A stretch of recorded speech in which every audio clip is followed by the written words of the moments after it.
Hello everyone and welcome to Bhatner IAS. Bhatner IAS में आप सबका स्वागत है।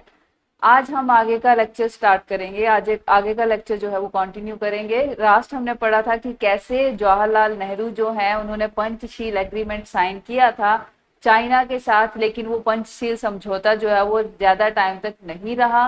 दलाई लामा को रिफ्यूज देने के कारण हमारे देश पे चाइना ने जो है वो आक्रमण कर दिया था। 1962 में वॉर हो गई थी, इंडियो सीनो वॉर, इंडो चाइनीज वॉर जो है वो स्टार्ट हो गई थी। और इसके चलते जो है वो बहुत सारा एरिया इंडिया का जो है वो कैप्चर कर लिया था चाइना ने। ठीक है, इसी दौरान पूरे विश्व में क्या हो रहा था और हमारी इकोनॉमी कैसे चल रही थी, ये सब चीजें हमने देखी थी कल। कल मैंने आपको थोड़ा मोटा मोटा थोड़ा सा आइडिया दे दिया था कि क्या चीजें हो रही थी। मतलब क्या है हमारे पास कि जवाहरलाल नेहरू इकोनॉमी को भी हमारी रिलायंट बनाना चाहते हैं, सेल्फ रिलायंट बनाना चाह रहे हैं। साथ ही साथ टेक्नोलॉजी, साइंस, रिसर्च, इन सब चीजों में भी जो है वो बढ़ोतरी हो रही है।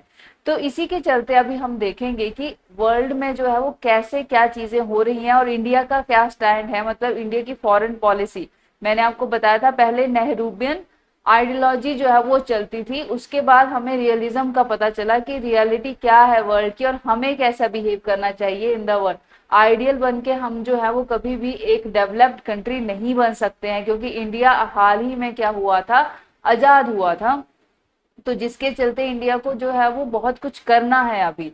तो ये चीज आप बोल सकते हो कि इंडिया का जन्म अभी नया नया हुआ है दोबारा से आजादी के बाद। ठीक है, उससे पहले तो भारत बहुत ही बड़ा हमारा प्रतिष्ठित देश था एक, लेकिन आफ्टर इंडिपेंडेंस बहुत ज्यादा एक्सप्लॉइटेशन हो रखी थी। बहुत ज्यादा जो है वो अंग्रेजों ने हमारे भारत से चीजें ले जाके अपने देश को बहुत अच्छा बना लिया था और हमारे देश को जो है वो खत्म ही कर दिया था लगभग। उसकी इकोनॉमी, उसको सोने की चिड़िया बोला जाता था, लेकिन अब वो सोने की चिड़िया ज्यादातर सोने की चिड़िया नहीं रही थी। तो उसको दोबारा से सोने की चिड़िया बनाना और उसको दोबारा से वैसा देश बनाना जैसा भारत था, ये एक बहुत ही बड़ा जो है वो आप बोल सकते हो चैलेंज था हमारे पास। ठीक है, तो यहाँ पे क्या होता है कि वर्ल्ड वॉर जो है, आपको पता है कि वर्ल्ड वॉर सेकेंड कब से कब हुई थी, 1939 से अप्रोक्सीमेट स्टार्ट होके 1945 में वो खत्म हो जाती है। और खत्म कहाँ पे होती है, खत्म होती है जब यूएसए जो है वो जापान पे जो है वो क्या कर देता है, बॉम्ब जो है वो न्यूक्लियर बॉम्ब जो है वो फेंक देता है। जब वो न्यूक्लियर बॉम्ब जो है वो अटैक होता है जापान पे, तो हमारे पास क्या होता है, बॉम्ब अटैक के बाद क्या होता है कि यूएसए जो है और यूएसएसआर जो है वो पहले एक ही उसमें थे, एक ही साइड में थे, मतलब अलाइज कंट्री थी, ये अलाइड मेंबर थे। और जो एक्सिस मेंबर थे वो अलग थे। ठीक है, तो कोल्ड वॉर के टाइम पे, मतलब आप बोल सकते हो कि इस वर्ल्ड वॉर के टाइम पे ये एक साथ थे यूएसएसआर और यूएसए। लेकिन एकदम से सडनली क्या हो जाता है हमारे पास कि जो यूएसए है ये बॉम्ब फेंक देता है। और बॉम्ब फेंकना जो है वो यूएसएसआर ने इनको मना किया था कि ऐसा कुछ नहीं स्टेप उठाना है, लेकिन ये उठा देते हैं, जिसकी वजह से इनके बीच में डिफरेंसेस आ जाते हैं और बहुत सारी चीजें जो है वो अलग लगने लगती हैं इनको कि हमारी थिंकिंग आपसे नहीं मैच खाती है, आप जो हो वो अपना रास्ता देखो। मतलब ये चीज हो जाती है कि इन दोनों के बीच में कन्फ्लिक्ट आ जाते हैं, मतभेद आ जाते हैं बहुत ज्यादा। अब वो मतभेद जो है वो डायरेक्ट शो नहीं करते हैं, क्योंकि अभी तो वर्ल्ड वॉर होके हटी है। तो अगर डायरेक्ट मतभेद शुरू करेंगे ये, तो क्या हो जाएगा, फिर से वर्ल्ड वॉर स्टार्ट हो जाएगी। तो यहाँ पे जो है ये हमारे पास यूएसएसआर जो है वो और यूएसए जो है वो आपस में एक आप बोल सकते हो शीत युद्ध, कोल्ड वॉर, मतलब आर्म्स बीच में इन्वॉल्व नहीं है, बस एक दूसरे को डेटरेंस पावर दिखा रहे हैं। भाई हमारे पास इतना है, उनको भी पता है कि हमारे पास कितना है, दोनों के पास वर्ल्ड पावर है दोनों। तो दोनों के पास इतना ज्यादा चीजें हैं, तो इन दोनों को एक दूसरे को मतलब ऐसे नहीं डायरेक्ट वॉर में इन्वॉल्व नहीं हो रहे हैं, लेकिन हाँ इनकी आइडियोलॉजी में डिफरेंस है। इनकी मतलब जो भी ये कर रहे थे, जो भी स्टेप उठा रहे थे, उनमें भी बहुत ज्यादा डिफरेंस आने की वजह से एक कोल्ड वॉर जो है वो स्टार्ट हो जाती है। तो आज हम जो है वो क्या करेंगे, हम मैं आज आपको क्या पढ़ाऊंगी, मैं पढ़ाऊंगी कि कोल्ड वॉर कैसे स्टार्ट हुई, कोल्ड वॉर में कौन कौन सी कंट्री थी और कोल्ड वॉर के दौरान इंडिया का क्या स्टैंड था, और कोल्ड वॉर की चीजें थोड़ी बहुत मैं आपको डिस्कस कर दूंगी। वैसे तो ये बेसिकली पॉलिटिकल साइंस में आता है, पॉलिटिकल हिस्ट्री में आता है, लेकिन पोस्ट इंडिपेंडेंस इसलिए बता रही हूँ आपको थोड़ा सा आइडिया हो जाए कि इंडिया का स्टैंड क्या है और आप अपनी आंसर राइटिंग में इसका यूज कर सको।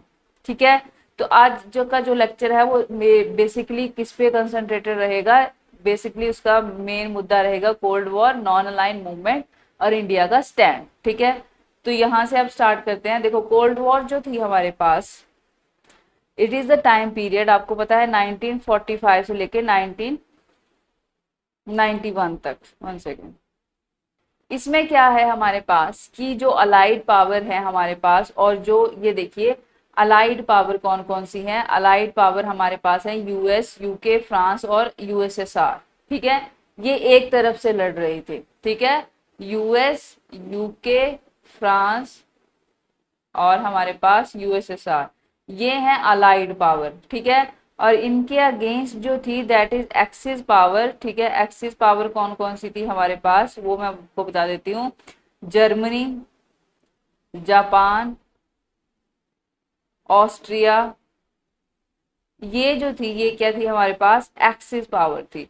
ये इन दोनों के खिलाफ जो है वो युद्ध हो रहा है, वॉर हो रही है। तो अलाइड पावर में देखो यूएस और यूएसएसआर एक तरफ है, लेकिन होता क्या है, ये टेंशन होती है सोवियत यूनियन और हमारे पास यूएस के बीच में अलाइड वर्ल्ड वॉर के दौरान, जब वो बॉम्ब जो है वो फेंक दिया जाता है जापान पे। और ये चीज जो है वो यूएसएसआर को सही नहीं लगती है, जिसके चलते जो यूएसएसआर है वो इनके और यूएस के बीच में मतभेद हो जाते हैं। आप बोल सकते हो कि इस तरह से जो है वो कोल्ड वॉर जो है वो स्टार्ट हो जाती है। ठीक है, अब यहाँ पे क्या है हमारे पास, इनके मेन फैक्टर क्या थे कोल्ड वॉर के, तो यहाँ पे कुछ आपको बताया है। देखो पॉट्सडैम कॉन्फ्रेंस बताई है, इस कॉन्फ्रेंस में ये डिस्कशन हुआ था कि हम क्या क्या करेंगे। तो इन इन चीजों में आपको बेसिकली पता होना चाहिए कि जो हमारे पास पॉट्सडैम कॉन्फ्रेंस थी ये जर्मनी में ही हुई थी, और वहां पे ये चीजें हो रही थी कि भाई हमारे इस कॉन्फ्रेंस में इतना हिस्सा हमारे पास होगा, इतना हिस्सा ये होगा, तो ऐसी चीजें हो रही थी। और जर्मनी की जो है वो एक वॉल वॉल बनाने की बात हो रही थी, बर्लिन वॉल जो है, तो दीवार बनाने की बात हो रही थी कि यहाँ पे एक दीवार बनेगी और उस दीवार को हम जो है वो पूरी तरह से जर्मनी को जो है वो अलग करेंगे, ये चीजें हो रही थी। ठीक है, ट्रूमैन्स डॉक्ट्रिन, ट्रूमैन जो थे वो यूएस के उस टाइम के हमारे पास प्रेसिडेंट थे, तो उन्होंने अपनी डॉक्ट्रिन दी थी कि हम इस तरह से ये चीज कर सकते हैं। फिर उसके बाद आयरन कर्टेन, ये भी अलग अलग पॉलिसीज थी जिनकी वजह से इनके बीच में मतभेद आ गए। सिंपली बात आपको ये पता होनी चाहिए कि इनके बीच में क्या आ रहे हैं, इनके बीच में विचारों में क्या आ रहे हैं, मतभेद आ रहे हैं, जिनकी वजह से जो है वो कोल्ड वॉर जो है वो स्टार्ट मतलब हो रखी थी इनके बीच में। कोल्ड वॉर जो है चल रही थी, मतलब ये चीज अगर ये दे रहे हैं, ये डॉक्ट्रिन ये दे रहे हैं, तो ये यूएसएसआर वाले मान नहीं रहे हैं, और यूएसए वाले कुछ दे रहे हैं तो यूएसएसआर वाले, सोवियत संघ वाले नहीं मान रहे हैं, और सोवियत संघ कुछ दे रहा है तो संयुक्त राष्ट्र उसको नहीं मान रहा है। ठीक है, तो अब मैं आपको मैप में बताती हूँ। देखो यहाँ पे 1 सेकेंड, यहाँ पे आप देखो कि ये जो है, अब ये होती है हमारे पास ईस्ट साइड। ठीक है, पूरब की तरफ ये होता है, और ये होगा हमारे पास वेस्टर्न। ठीक है, और ये नॉर्थ और ये साउथ, ऐसे करके हमारे पास हमारा ग्लोब जो है वो हमने ई डायरेक्शन के अकॉर्डिंगली वो किया हुआ है। तो यहाँ पे ईस्ट अलायंस देखो, यूएसएसआर जो है वो यहाँ पे है, ये क्या है यूएसएसआर, मतलब रशिया और रशिया के साथ और छोटे छोटे देश जो है वो यूएसएसआर। ठीक है, उसके अलावा जो पिंक कलर में आपको दिख रहे हैं ये कम्युनिस्ट अलाइज है, मतलब कम्युनिस्ट थिंकिंग रखने वाले देश हैं बाकी, जो यूएसएसआर का साथ दे रहे हैं। ठीक है, और बाकी थोड़े पिंक जो हैं दैट इज अदर अलाइज, वो भी किसके अलाई हैं, यूएसएसआर के। और रही बात यूएसए की, तो ये यूएसए है। ठीक है, यूएसए में ये हमारे पास आपको पता है सॉरी यहाँ नाटो लिखा हुआ आपके पास, ये मैं बताती हूँ क्या है। और यूएस के बाकी अलाइज जो होंगे वो थोड़े से हमारे पास स्काई ब्लू कलर में आपको दिख रहे हैं। ठीक है, अब कोल्ड वॉर का सबसे ज्यादा हॉटस्पॉट क्या था एरिया, वो देख लीजिए आप। कोल्ड वॉर का सबसे पहले तो यहाँ पे क्यूबा है, वो सबसे इम्पोर्टेंट पार्ट था, यहाँ पे मेक्सिको में। ठीक है, यहाँ पे आप देखो सॉरी चाइना वाली साइड जो है, यहाँ पे कोरिया में। ठीक है, अफ्रीका में और कुछ यूरोपियन कंट्रीज जो है। ठीक है, और अफगानिस्तान यहाँ पे। तो यहाँ पे जो है वो कोल्ड वॉर बहुत ज्यादा देखने को मिलती है, क्योंकि यहाँ पे जो है वो यूएसए और यूएसएसआर के बीच में बहुत ज्यादा मतभेद होते हैं। आप यहाँ क्यों जा रहे हो, आप यहाँ क्यों जा रहे हो, क्यों देखो ये अलाई हैं किसके, ये अलाई हैं हमारे पास जो यूएसएसआर हैं उनके, मतलब जो पिंक कलर दिख रहा है वो आपको किसके अलाइज हैं, वो किसके दोस्त हैं, वो दोस्त हैं यूएसएसआर के, सोवियत संघ के, उनकी कम्युनिस्ट थिंकिंग रखते हैं वो। लेकिन जो आपको बीच में डॉट दिख रहा है बीच में, ठीक है, डॉट दिख रहा है ना, और डॉट देखो किसको रिप्रेजेंट कर रहा है, डॉट रिप्रेजेंट कर रहा है जो कम्युनिस्ट नहीं है, एंटी कम्युनिस्ट जो गोरिल्लाज हैं वो। तो वहीं पे सबसे ज्यादा कोल्ड वॉर का असर आपको देखने को मिलेगा, जहां पे कम्युनिस्ट और नॉन कम्युनिस्ट जो है वो एक साथ जो है वो रह रहे हैं, ठीक है। तो और जो आपको शेडेड एरिया दिख रहा है ग्रे कलर में, वो ऐसे कंट्रीज हैं जो कि किसी के साथ भी अलाइड नहीं है, ना तो वो यूएसएसआर के साथ है और ना ही वो यूएसए के साथ है, ठीक है। तो अब कोल्ड वॉर जो है वो स्टार्ट हो गई थी क्योंकि इनके बीच में मतभेद हो गए थे, इनके बीच में आइडियोलॉजी डिफरेंस आ गए थे, इनके बीच में जो भी पैक्ट हो रहे थे उनके बीच में डिफरेंसेस जो है वो आते ही जा रहे थे। तो कोल्ड वॉर जो है वो एक बहुत ही मतलब आप देखोगे बहुत ही ज्यादा इंपॉर्टेंट टॉपिक है, अगर आप इसके हिसाब से देखो, यूपीएससी के हिसाब से देखो। तो जब कोल्ड वॉर आप पढ़ते हो तो आप इसको पढ़ते हो पॉलिटिकल साइंस में, पॉलिटिकल हिस्ट्री में। अगर आपने एनसीईआरटी पढ़ी होगी तो +2 की पॉलिटिकल साइंस का फर्स्ट चैप्टर जो है that is deals with cold war, और वहां पे आपको बहुत अच्छे से एक्सप्लेन किया हुआ है कि एक्सिस पावर कौन सी थी, अलाइड पावर कौन सी थी, इनके बीच में क्या चल रहा था, क्यूबन मिसाइल क्राइसिस क्या थी, ये सब चीजें, ठीक है। अब यहाँ पे आप देखिए कि क्यूबन मिसाइल क्राइसिस के बारे में थोड़ा सा बता देती हूँ कि क्या हुआ कि क्यूबा एक कंट्री है जो कि यूएसए के बिल्कुल पास है, ठीक है, लेकिन वो थोड़ी सी क्या है, कम्युनिस्ट थिंकिंग वाली है, मतलब यूएसएसआर का वो अलाई बना हुआ है, यूएसएसआर की थिंकिंग से प्रभावित है वो। और वहां पे ये यूएसएसआर क्या कर देता है, यूएसएसआर वहां पे अपनी मिसाइल्स रख देता है, मतलब इनके यहाँ पे सेंटर पे मिसाइल रख देता है। अब यहाँ पे न्यूक्लियर वेपन जब वो रख देता है तो ये चीज जो है वो यूएसए को बहुत ज्यादा डरा देती है एकदम से, कि ये तो बहुत पास में जो है वो इसने मिसाइल्स रख दी है और उनका मुंह भी हमारी तरफ कर दिया है। तो ये चीज जो है वो आप बोल सकते हो कि यूएसए को बहुत डरा देती है। लेकिन यहाँ पे यूएसए जब हमला करने की सोचता है तो उससे पहले वो बातचीत करते हैं और बातचीत करने से इसका हल निकल जाता है और वो कोई हमला वगैरह नहीं करते हैं। इसको बोलते हैं क्यूबन मिसाइल क्राइसिस, मतलब क्यूबा में जो है वो मिसाइल रख दी थी यूएसएसआर ने, जिनसे यूएसए जो है वो थोड़ा सा डर गया था कि भाई अब हमें भी जो है वो वापस हमला करने के लिए तैयारी करनी चाहिए क्योंकि यूएसएसआर हम पे हमला करने वाला है। लेकिन ऐसा कुछ नहीं होता है और बातचीत से ये चीज सॉल्व हो जाती है, ठीक है। ये सब चीजें होती हैं। इसके अलावा अफगानिस्तान में भी यूएसए और यूएसएसआर की जो है वो थोड़ी बहुत अनबनी होती है।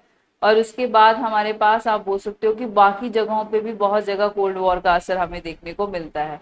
लेकिन ये कोल्ड वॉर जो है वो कभी भी आर्म्स उस पे नहीं उतरी, मतलब कभी लड़ाई पे नहीं आई है, वॉर डायरेक्ट वॉर जो है वो नहीं हुई है, ठीक है, अगर आप कोल्ड वॉर की बात करें।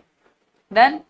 अब यहाँ पे हमने दो तीन चीजें पढ़ी, एक तो हमने पढ़ा वार्सा पैक्ट पढ़ा और एक पढ़ा हमने नाटो। नाटो आपने बहुत बार सुना होगा, आई होप कि आपने अभी भी रिसेंटली भी इसको सुना होगा। कहाँ सुना है आपने नाटो के बारे में? नाटो के बारे में आपने अभी रशिया और यूक्रेन वॉर चल रही है, वहां पे नाटो बहुत बार यूज हो रहा है, बहुत बार चीजें आ रही है, नाटो नाटो नाटो कंट्रीज ये करेंगी, नाटो वो करेंगी। तो नाटो है क्या? NATO is North Atlantic Treaty Organization, ठीक है। नॉर्थ अटलांटिक मतलब हमारे पास उत्तरी अटलांटिक जो है वहां पे जो है ट्रीटी हुई थी, वहां की ऑर्गेनाइजेशन है ये। हुआ क्या था हमारे पास, जब देखो बर्लिन वॉर जो है वो बना ली थी रशिया ने, बर्लिन वॉर मतलब जो हमारे पास जर्मनी है उसको घेर लिया था, मतलब एक वॉल बना के उसको अपना एरिया बना दिया था और इसको बोला था कि इस जर्मनी के आसपास, मतलब एक तो थी नाजी जर्मनी और एक थी दूसरी जर्मनी, उन दोनों जर्मनी को अलग किया था इन्होंने, कैसे वॉल बना के, ठीक है, जर्मनी को मतलब अलग, जर्मनी के टुकड़े कर दिए थे। तो जब ब्लैकेट हो गया था तो यहाँ पे क्या हुआ कि ये चीज अमेरिका को अच्छी नहीं लगी। अमेरिका ने बोला कि हम इसके खिलाफ जो है वो यूएसएसआर के अगेंस्ट खड़े होते हैं, जिनको ये चीज सही नहीं लगी है। तो जो हमारे पास वेस्ट यूरोप की कंट्रीज थी, वेस्ट यूरोप, अब देखो ये यूरोप है हमारे पास, अब ये ईस्ट यूरोप होगा जहां पे रशिया, वेस्ट यूरोप होगा जो इस तरफ है। तो वेस्ट यूरोप की जो कंट्रीज थी वो सारी मिली हैं ब्रुसेल्स में, उन्होंने एक ट्रीटी साइन की है कि अगर वॉर होगी तो हम अपना मिलिट्री कॉर्पोरेशन सारे इकट्ठे देंगे, ठीक है, मतलब अगर रशिया हमला करता है तो हम जो है वो अपने सारी जो वेस्ट की यूरोपियन कंट्री है वो सारे इकट्ठे होकर मिलिट्री का सपोर्ट देंगे। और हम जो है इस ट्रीटी को जो है वो बाद में, इस ट्रीटी को आप बोल सकते हो, इसको ज्वाइन किया यूएसए ने, कनाडा ने, पुर्तगाल ने, डेनमार्क ने, आइसलैंड ने, इटली ने, नॉर्वे ने, और इसके अलावा 12 और जो नेशन थी उन्होंने इसको ज्वाइन किया और इसको बोला कि नॉर्थ अटलांटिक, मतलब जो अटलांटिक ओशन है, मैं अभी बताती हूँ। देखो ये अटलांटिक ओशन है हमारे पास, दिस इज अटलांटिक ओशन, ये बीच वाला। तो इसके जो नॉर्थ साइड है दैट इज दिस, और दिस इज साउथ साइड। तो नॉर्थ अटलांटिक मतलब नॉर्थ अटलांटिक के पास जो नेशंस है हमारी, इसको बोला नॉर्थ अटलांटिक ट्रीटी ऑर्गेनाइजेशन। ठीक है, ये बात हुई हमारे पास। अब इनका ये है नॉर्थ, अब इनका क्या है, नॉर्थ अटलांटिक ट्रीटी ऑर्गेनाइजेशन में जो कंट्रीज हैं, और भी बहुत सारी कंट्री है, इवन नॉर्थ यूरोप, और जो लगता है हमारे पास अटलांटिक के साथ, क्या लगता है, नॉर्थ यूरोप लगता है और नॉर्थ अमेरिका लगता है। उनके अलावा भी पूरे वर्ल्ड में भी बहुत सारी कंट्रीज हैं जो North Treaty Atlantic Treaty Organization का हिस्सा है। वो सिर्फ एक बढ़ाने के लिए, अपनी पावर बढ़ाने के लिए। जब नॉर्थ अटलांटिक ट्रीटी ऑर्गेनाइजेशन 1948 में जो बनती है हमारे पास, तो उसमें क्या है कि जो भी कंट्रीज थी जो नॉर्थ अटलांटिक के साथ लगती थी और जो नॉर्थ अटलांटिक के साथ साथ में थी, उन सब ने जो है ये एक ट्रीटी और जो है वो साइन की, संधि साइन की, जिसमें बोला कि हम जो है वो अपनी मिलिट्री, मतलब अगर जरूरत पड़े तो हम अपनी आर्मी जो है वो आपको, सारी कंट्री एक साथ लड़ेंगी, मतलब सारी कंट्री जो है वो एक साथ इकट्ठी हो जाएंगी दूसरे के खिलाफ जब कोई हम पे जो है वो आवाज उठाएगा। तो आप सीधा सा बोल दो कि मिलिट्री अलायंस था, पावर अलायंस था कि जब भी जरूरत पड़ेगी। लेकिन अब ये नॉर्थ अटलांटिक ट्रीटी ऑर्गेनाइजेशन जो है वो बाकी फील्ड्स में भी हेल्प करता है। अगर एक कंट्री किसी चीज के लिए, उसको आप बोल सकते हो डिजास्टर आ गया, कुछ आ गया, तो नॉर्थ अटलांटिक ट्रीटी ऑर्गेनाइजेशन में जो कंट्रीज आती हैं वो दूसरी कंट्री की हेल्प करती हैं। तो ये है। अब नाटो न्यूज में था, आपको पता है रशिया और यूक्रेन वॉर हो रही थी। Ukraine is not the member of NATO, but फिर भी नाटो वाले बोल रहे थे कि हम यूक्रेन की हेल्प करेंगे क्योंकि वो साइड में है। डायरेक्टली कोई कल्ला देश कोई भी जो है वो हेल्प नहीं कर सकता, क्योंकि एक नाटो इज अ ऑर्गेनाइजेशन जिसमें बहुत सारी कंट्रीज आती हैं। तो यहाँ पे कंट्रीज जो है वो सारी इनका हेल्प करने की सोच रही थी कि यूक्रेन की हम हेल्प करेंगी रशिया के खिलाफ। लेकिन अभी तक ऐसा कुछ भी हुआ नहीं है। रशिया ने मतलब किसी को अभी तक ऐसा कोई भी कंट्री जो है वो डायरेक्टली सपोर्ट नहीं कर पा रहा है, यूएसए उनको छोड़ के। बाकी तो किसी कंट्री ने इनको डायरेक्टली सपोर्ट नहीं किया है, सबका स्टैंड स्टिल है कि हम नहीं करेंगे। तो आपको सिर्फ ये पता होना चाहिए कि नाटो कब फॉर्म हुई थी, 1948 में फॉर्म हुई थी ब्रुसेल्स में। इसका आप बोल सकते हो कि एक डिफेंस ट्रीटी हुई थी। वही डिफेंस ट्रीटी जो है वो बाद में किसने किसने ज्वाइन की थी, यूएसए, कनाडा, बाकी कंट्रीज ने 12 मेंबर थे जिन्होंने ये साइन करी थी। और ये एग्री हुए थे कि अगर कोई हम पे अटैक करेगा तो हम उस सब अटैक का ज्वाइंटली जो है वो कमांड करेंगे, defence force under joint command. ठीक है, this is North Atlantic Treaty Organization. अब ये यूएसएसआर के खिलाफ था, तो यूएसएसआर को थोड़ा सा तकलीफ हुई, तो यूएसएसआर ने क्या स्टार्ट किया, यूएसएसआर ने भी एक चीज करी, दैट इज वार्शा पैक्ट। वार्शा पैक्ट जो है वो 1955 में साइन हुआ था। ये किया रशिया ने अपने जो है वो हर satellite state shortly after West Germany are, जब बेस्ट जर्मनी जो है, मतलब जो जर्मनी इनके हक में नहीं है, और दूसरा जर्मनी जो है उसने जब हमारे पास नाटो साइन कर लिया, तो इसने क्या साइन करवाया, इसने अपने अलाइंड के साथ, जो इनके अलाइड थे उनके साथ वार्शा पैक्ट किया। वार्शा पैक्ट क्या है, दैट इज ऑल्सो सेम चीज जैसा नाटो है, that is mutual defence agreement which the western country perceive as a reaction against the West Germany membership of NATO. जो नाटो की जो मतलब नाटो में जब जर्मनी चला गया तो बाकी की जो कंट्रीज थी उनके साथ मिलके, जो इसके अलाइज थी उनके साथ मिलके इसने एक चीज बनाई, दैट इज वार्शा पैक्ट। तो आपको बेसिकली ये पता होना चाहिए कि कोल्ड वॉर जो है हमारे पास वो क्या हो रही है। अब सबसे पहले तो आपको ये पता है यूएस और यूएसएसआर दो मेन आपके पास पावर है। यूएस मतलब संयुक्त राष्ट्र अमेरिका, और हमारे पास यूएसएसआर सोवियत संघ जो है हमारे पास उस टाइम पे। अब तो ये नहीं रहा है क्योंकि अब तो ये टूट चुका है, मतलब बिल्कुल ही 1991-92 के दौरान ये जो है अलग हो चुका था, अब रशिया अलग है। कोल्ड वॉर में सबसे पहले आया था मार्शल प्लान।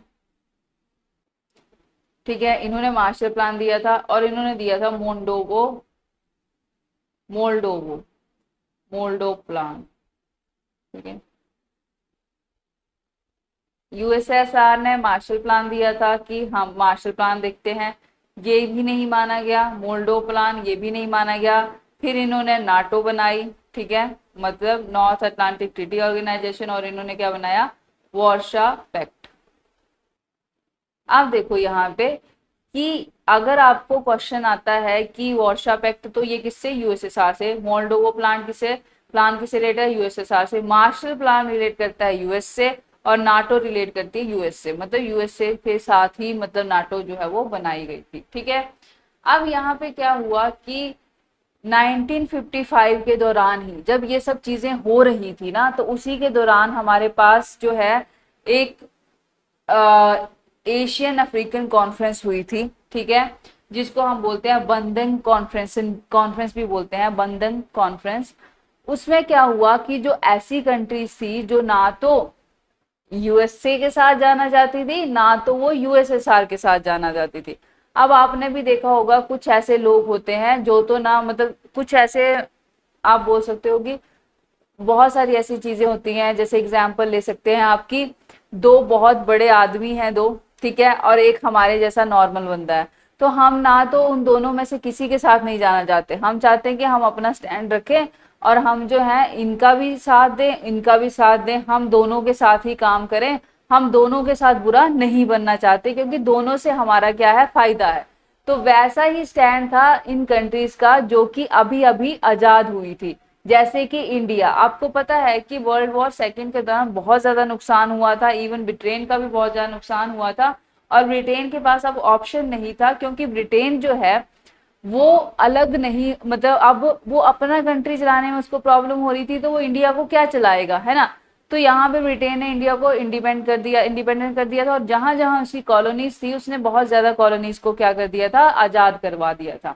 अब जो आजाद हुई कंट्रीज हैं वो अभी रिसेंटली आजाद हुई हैं, तो उनके पास क्या ऑप्शन है, वो डेवलपिंग अपना अपने उसको देश को जो है वो उसको विकास करें, या तो वो लड़ाई में हो जाए। अब जैसे पाकिस्तान ने किया, पाकिस्तान ने सीधा स्टैंड ले लिया कि हम यूएसए के साथ हैं, तो वो चीज हो गई, वो अपनी आर्मी स्ट्रांग करने में चला गया, लेकिन उसने ये नहीं देखा कि मुझे एक ऐसा देश बनाना चाहिए जो कल को बहुत अच्छा देश बने।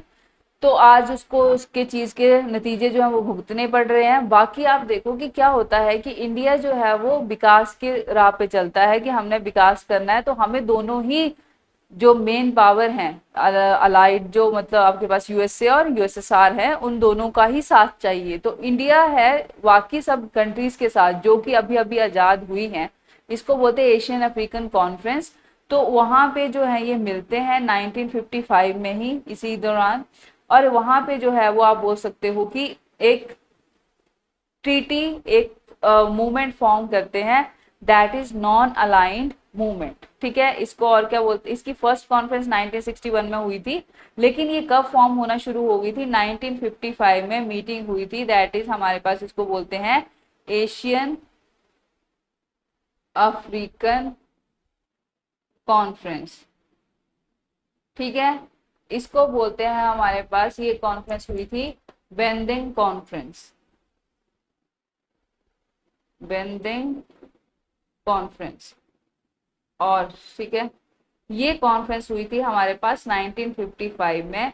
इसमें बातचीत हुई थी, इसमें क्या हुआ था आपको पता है, रिसेंटली क्या हो रहा है हमारे पास, रिसेंटली जो है मैंने आपको बताया था पंचशील एग्रीमेंट के बारे में, कि 1954 में हमारे और इंडिया में क्या हुआ था साइन, पंचशील एग्रीमेंट। तो अब जब ये कॉन्फ्रेंस हुई है तो Nehru is the most important leader जो है, जो वो उभर के आ रहे हैं कि नेहरू जो है वो बहुत अच्छी आइडियोलॉजी के लीडर है, तो बहुत इंटेलिजेंट पर्सन है, तो इनकी बात बहुत ज्यादा सुनी जा रही थी। तो नेहरू जी ने यहाँ पे जो पंचशील एग्रीमेंट था, उसके एग्रीमेंट जो उसके प्रिंसिपल थे, जो 5 सिद्धांत थे उसके, उन्हीं को लेके यहाँ पे आए, और उन्होंने बोला कि हम जो है वो ऐसे अपना स्टैंड लेंगे, ना तो हम अमेरिका का साथ देंगे और ना हम रशिया का साथ देंगे, सोवियत यूनियन का साथ देंगे। तो यहाँ पे नेहरू जी की बात बहुत ज्यादा मानी गई, और इन्होंने इन्हीं प्रिंसिपल पे क्या बनाया, नॉन अलाइंड मूवमेंट, ना तो हम इसकी तरफ ना तो हम उसकी तरफ, ठीक है। मेनली पहली बार जब ये मिले थे, दैट इज बेंदिंग कॉन्फ्रेंस और एशियन अफ्रीकन कॉन्फ्रेंस 1955 में हुई थी, तब ये बात हुई थी कि हम एक ऐसी चीज बनाएंगे, नॉन अलाइंड मूवमेंट। और ये नॉन अलाइंड मूवमेंट जो है ये फॉर्म की गई थी, और इसकी फर्स्ट कॉन्फ्रेंस हुई थी 1961 में, जिसकी लीडरशिप जो थी, जिसकी चेयरमैनशिप जो थी वो इंडिया ने, मतलब इंडिया ने उसको प्रिजाइड किया था। लेकिन उसके साथ लीडरशिप जो थी वो कौन कौन थे हमारे पास, देखो लीडरशिप थी, that is Joseph Broz Tito, ये यूगोस्लाविया के थे, बहुत इंपॉर्टेंट नाम है ये। गामेल अब्देल नासिर इजिप्ट के थे, जवाहरलाल नेहरू इंडिया, कवामे नरमक नुकरमा इस घाना एंड सुखरानो फ्रॉम इंडोनेशिया। इन्होंने जो है वो मेन लीडर थे जिन्होंने इसको प्रिजाइड किया था। बेसिकली इंडिया ने इसको प्रिजाइड किया था बोल सकते हैं, 1961 में हुई थी बलग्रेड में, बलग्रेड कॉन्फ्रेंस भी बोलते हैं। अब बात ये है कि इसको थर्ड वर्ल्ड बोलते हैं, ठीक है। द टर्म थर्ड वर्ल्ड मतलब तीसरी दुनिया arose during the cold war era to denote the country, मतलब ऐसी कंट्री को थर्ड वर्ल्ड बोला था। पहले तो दो हो गई यूएसए और यूएसएसआर, मतलब ये दो हो गई हमारे पास दो वर्ल्ड, एक वर्ल्ड ये एक वर्ल्ड ये। अब इंडिया को क्या बोला इन्होंने, थर्ड वर्ल्ड बोला। क्यों बोला, ताकि मतलब इंडिया जो है वो इंडिया नहीं, नॉन अलाइन मूवमेंट वालों को, नॉन अलाइन मूवमेंट वालों को क्या बोला गया है, थर्ड वर्ल्ड, ठीक है, इस नाम से जाना जाता है तीसरा। अब ऑब्जेक्टिव क्या थे नाटो के वो आप देख लीजिए, सॉरी इसके नॉन अलाइन मूवमेंट के क्या क्या ऑब्जेक्टिव है वो देख लीजिए। ये करना चाहता था, create an independent path in world politics that would not result in member state becoming one in struggle between the major power। मतलब हमें एक ऐसी कंट्री बनना है जो ना तो मेजर पावर के रास्ते में आ रही है, अपनी डेवलपमेंट कर रही है, लेकिन दूसरे के रास्ते को नहीं खरीद रही, ठीक है। उसके अलावा it defines the right of independent judgement, the struggle against imperialism and new colonialism and use of moderation in relation with all big power as three basic elements that have influenced its approach at present। मतलब ये सीधी सी बात ये है हमारे पास कि नाम का जो है नॉन अलाइन मूवमेंट का बेसिक फंडा क्या था कि हमें किसी के काम में दखलंदाजी नहीं करनी है, ना ही हमें ऐसी स्थिति में जाना है कि हम जो है कि कल को फॉरेन जगह पे अगर कोई हमें डिसीजन लेना पड़े तो हमें जबरदस्ती किसी की साइड लेनी पड़े। हमें जो है वो एक, हम अपनी साइड अपनी मर्जी से चूज कर सकते हैं, हमें किसी की भी साइड नहीं लेनी है, हम ये भी चूज कर सकते हैं। तो ये सब चीजें थी कि कैसे किसी के साथ रिलेशन रखने हैं, ये इसके मेन ऑब्जेक्टिव थे। ये 10 प्रिंसिपल हैं हमारे पास नॉन अलाइन मूवमेंट के, जिनको वो फॉलो करते थे, जिनमें से पंचशील सिद्धांत जो था उसके भी प्रिंसिपल लिए गए हैं। तो आप यहाँ पे देखिए कि क्या है, respect for fundamental human rights, human rights की जो है वो हमें इज्जत करनी है, ठीक है। और उसके अलावा यूनाइटेड नेशन ने जो चार्टर दिया है, जो प्रिंसिपल हैं, जो ऑब्जेक्टिव हैं, उनकी भी हमें रिस्पेक्ट करनी है, ठीक है। Respect for sovereignty and territorial integrity of all country, ये पंचशील का ही सिद्धांत था कि आपकी अपनी जो टेरिटरी है उसके अंदर हम कोई नहीं जाएगा और उस चीज की जो है वो हमें रिस्पेक्ट करनी है, ठीक है। Recognition of equality among all races and the equality among all nation both large and small, छोटी कंट्री हो बड़ी कंट्री हो, रेशियल डिस्क्रिमिनेशन नहीं होनी है, ना ही छोटी कंट्री बड़ी का कुछ डिफरेंस होना चाहिए। Non interference non intervention into the internal affair of another country, ये सबसे बड़ी बात, किसी के इंटरनल मामलों में दखल अंदाजी नहीं करनी है। Respect the right of every nation to defend itself, ठीक है, आइदर इंडिविजुअली और collectively in conformity with the charter of the United Nation का ही चार्टर है ये कि हर नेशन का जो है वो राइट है टू डिफेंड इटसेल्फ, और उसकी इंडिविजुअलिटी और उसकी कलेक्टिविटी पे हमें कोई क्वेश्चन नहीं करना है, ठीक है। उसके बाद हमारे पास बोला है non use of collective defence pact and benefit the specific interest of any great power. यहाँ पे सीधी सी बात ये बोली है कि हमारी जो है डिफेंस जो है नॉन यूज ऑफ कलेक्टिव, किसी भी बड़ी पावर के साथ हम अपनी मिलिट्री का अलायंस करके उसको यूज करने नहीं देंगे। नॉन अलाइंड का मतलब ये है कि चलो कल को चाइना पे कुछ हो रहा है तो रशिया के खिलाफ हम चाइना को अपनी मिलिट्री दे देना, ऐसा हम नहीं कर सकते। या फिर रशिया किसी के साथ युद्ध लड़ रही है अभी तो हम रशिया को अपनी मिलिट्री दे, नो, हम ऐसा नहीं करेंगे, ठीक है। और इसके अलावा बाकी सारी चीजें जो है कि पॉलिटिकली और मतलब पॉलिटिकली भी किसी का साथ नहीं देना है हमें, मिलिट्री के थ्रू तो देना ही देना नहीं है, पॉलिटिकली भी नहीं देना है हमें, ठीक है। इसके अलावा और क्या है हमारे पास यहाँ पे, settlement of all international dispute by peaceful manner, जो भी इंटरनेशनल डिस्प्यूट है उनका पीसफुली जो है वो हमें मतलब निकालना है, हल निकालना है, सेटलमेंट करनी है। Promotion of mutual interest and cooperation, mutual interest, आपस में जिस चीज में हमें फायदा हो रहा है वो करना है। जैसे अब आप देखोगे इजराइल हो गया, इंडिया हो गया, तो वो अपने म्यूचुअल इंटरेस्ट के लिए काफी काम करते हैं, काफी ऐसी कंट्री जिनके साथ इंडिया मिलकर बहुत अच्छा काम कर रहा है। Respect for the justice and international obligation, ये सारी चीजें जो है हमें देख के जो है वो नॉन अलाइंड मूवमेंट जो है वो ये बोलती है कि हम जो है वो एक ऐसी कंट्री बनेंगे जो कल को किसी का भी साथ नहीं देंगे। मतलब बोलने का मतलब ये है कि अपना फायदा पहले है, अपनी चीज पहले है, कि हमें इस चीज से अगर नुकसान हो रहा है तो हम इस चीज में क्यों घुसे। तो ये चीज देखनी है कि हमें अपना स्टैंड ऐसे रखना है, that is non align movement वाला। डन। तो नॉन अलाइन मूवमेंट होगी हमारे पास। उसके अलावा आपको देखो क्या आएगा कि नॉन अलाइन मूवमेंट इंडिया ने, जवाहरलाल नेहरू ने साइन की थी, तो ऑब्वियस सी बात है इंडिया का स्टैंड कैसा होगा। अब जब इंडिया ने नॉन अलाइन मूवमेंट साइन कर ही ली है, तो जब चाइना इंडिया पे आक्रमण करेगा तो इंडिया के साथ देने के लिए कौन आएगा? नॉन अलाइन कंट्री तो कोई, क्योंकि मिलिट्री का कोई वो नहीं है कि किसी का साथ देना है किसी का साथ नहीं देना है, ये नाटो के जैसे तो था नहीं। तो यही चीज है कि यहाँ पे इंडिया मतलब अकेले ही चाइना का सामना करता है और बहुत ज्यादा नुकसान भी होता है। इंडिया की बहुत ज्यादा टेरिटरी जो है वो चाइना अपने अंदर ले लेती है। ठीक है। इसके बाद जो है वो जवाहरलाल नेहरू जो है उनकी थोड़ी बहुत तबीयत जो है वो थोड़ी डगमगाने लग पड़ती है। आप देखोगे कि वो थोड़े बहुत बीमार रहने लग पड़ते हैं और 1964 में एट द एंड वो जो है वो उनकी मृत्यु हो जाती है। ठीक है। तो जवाहरलाल नेहरू के इरा का एंड तो हुआ, लेकिन उनकी फॉरेन पॉलिसी बहुत अच्छी थी। उन्होंने फॉरेन के साथ अच्छे रिलेशन बनाए थे। उन्होंने पंचशील सिद्धांत, non aligned movement, cold war में उनका स्टैंड, ये सब चीजें उन्होंने बहुत ही ज्यादा सीधी रखी थी। इनके बाद जो है हमारे पास अब एक पॉलिटिकल, आप बोल सकते हो अनरेस्ट सी आ जाती है कांग्रेस में कि कौन नेक्स्ट जो है वो प्राइम मिनिस्टर बनेगा। इस बारे में हम अगले लेक्चर में डिस्कस करेंगे कि क्या क्या चीजें होती हैं, और फिर आपके साथ बाकी के क्वेश्चन जो है वो बाकी का जो पूरा आपके पास पोस्ट इंडिपेंडेंस है वो डिस्कस करेंगे हम। आई होप कि आपको लेक्चर समझ आया है। Thank you so much.